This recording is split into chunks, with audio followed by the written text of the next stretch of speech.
La plus forte demande concernant la perte de poids, c'est celle qui consiste à vouloir perdre une dizaine de kilos.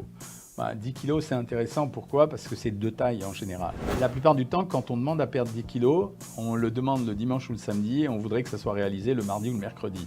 Il faut savoir que 10 kilos, ça représente en valeur calorique 10 kilos de graisse, 10 mg de graisse, c'est-à-dire 70 000 calories.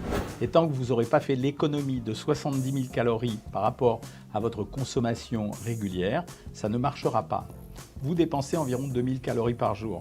Vous voyez bien que c'est impossible de perdre 10 kilos et d'éliminer 70 000 calories en 3-4 jours si vous dépensez 2 000 calories par jour. Faites le compte, 70 000 calories divisé par 2 000 calories, il faut déjà 35 jours. Et encore, dans ces 35 jours, il faut que vous n'ayez rien mangé du tout. Donc 35 jours de jeûne, oui, effectivement, on perd 10 kilos. Mais ce n'est pas une méthode parce que si vous faites ça, très rapidement, vous allez arrêter, vous allez craquer, vous allez avoir des convulsions. Ça veut dire que vous allez manger beaucoup plus que ce que vous mangiez avant. Et finalement, au lieu de perdre du poids, vous allez en gagner. Quand on veut perdre 10 kilos, on doit savoir que c'est un mini boulot. C'est-à-dire on doit se mettre au travail, on doit changer son comportement alimentaire, on va essayer de suivre un régime et dans ce régime, on va essayer de toucher l'équilibre entre manger suffisamment peu pour obtenir la perte de poids et manger suffisamment pour ne pas avoir trop de frustration. Ça signifie faire un régime à peu près équilibré où on va garder une dose de plaisir et où on va quand même diminuer la consommation alimentaire de façon suffisante.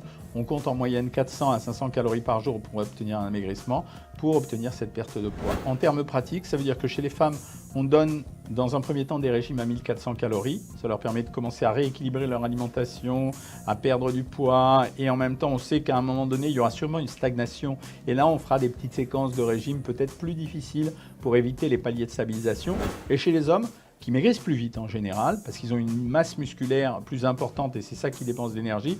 On commence à 1600 ou 1800 calories, mais 1600 calories c'est bien, parce que les hommes sont souvent pressés, et si on peut promettre à une femme de perdre 10 kilos en 2 ou en 3 mois, les hommes en général, ils ne supportent pas de tenir plus de 6 semaines, et quand on leur fait suivre un régime à 1600 calories, en général, ils perdent leurs 10 kilos sur une base, s'ils sont actifs, bien sûr, sur une base de 6 à 8 kilos par mois. Maintenant, sur l'organisation alimentaire, je vous le répète, si vous avez trop de frustration, si vous n'avez pas de plaisir, si vous réduisez trop fort votre alimentation, ça ne marchera jamais.